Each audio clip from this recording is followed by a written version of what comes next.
সুনামগঞ্জের একটি মামলায় এফআইআরে জুলাই বিপ্লবের মামলা এফআইআরে সুনির্দিষ্ট অভিযোগ আছে।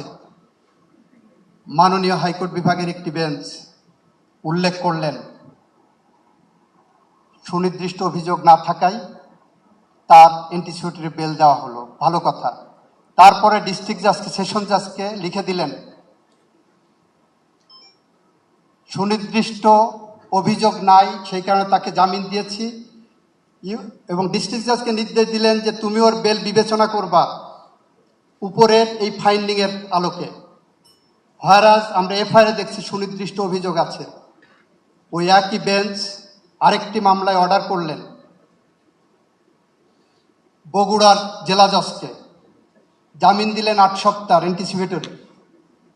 তারপরে বললেন the anticipatory bail will be given effect from the date of furnishing bail bond.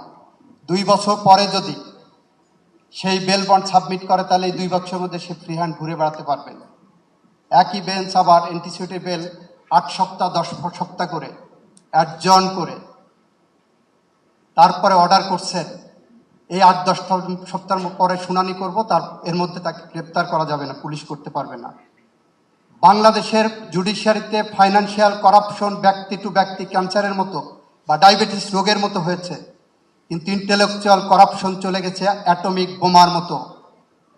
বাংলাদেশের জুডিশিয়ারিতে যে সমস্ত জজরা ইন্টেলেকচুয়ালি করাপ্টেড, জুডিশিয়ারিকে ধ্বংস করছে, বাংলাদেশের প্রতিষ্ঠানকে ধ্বংস করেছে, সাংবিধানিক প্রতিষ্ঠানকে ধ্বংস করেছে, আমি সুপ্রিম জুডিশিয়াল কাউন্সিলের মাধ্যমে তাদের বিচারের মুখোমুখি করার পক্ষে মত দিচ্ছি অ্যাটর্নি জেনারেল হিসাবে। যদি আপনি জুডিশিয়ারিকে সঠিক পথে আনতে চান, ফাইন্যান্সিয়াল করাপশন ধরেন, তার চেয়েও বড় কথা ইন্টেলেকচুয়াল করাপশন ধরেন, যার মধ্য দিয়ে বাংলাদেশের আর কোনো খায়রুল হকের জন্ম যাতে না হয়, যার মধ্য দিয়ে বাংলাদেশে আর যেন খুনের রাজনীতি চালু না হয়, গুমের রাজনীতি চালু না হয়, এবং এক্সট্রা জুডিশিয়াল কিলিং বা ক্রস ফায়ারের নামে মানুষ হত্যার সংস্কৃতি চালু না হয়।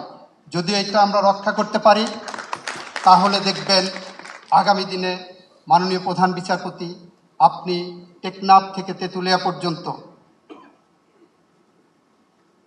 রূপসা থেকে পাথুরিয়া পর্যন্ত হেঁটে যে স্বপ্নের বাংলাদেশ করছেন, ব্রিটিশ স্টাইলে ব্রিটিশ সরকারের মতো যে জুডিশিয়ারি বা সভ্য দেশের যে জুডিশিয়ারি আপনি প্রতিষ্ঠা করতে চাচ্ছেন, নিশ্চয়ই সেই পথে আমরা হাঁটতে পারব। এবং সেই পথের সূচনা হিসাবেই ইতিমধ্যেই আজকের সেমিনারে আপনি আমাদের বাংলাদেশি সংস্কৃতির 1:30টার পরে লাঞ্চ হয়, আপনি 12টায় লাঞ্চ চালু করেছেন। আমরা 9টায় ডিনার খাই, আপনি 6:30টায় ডিনার দেবেন।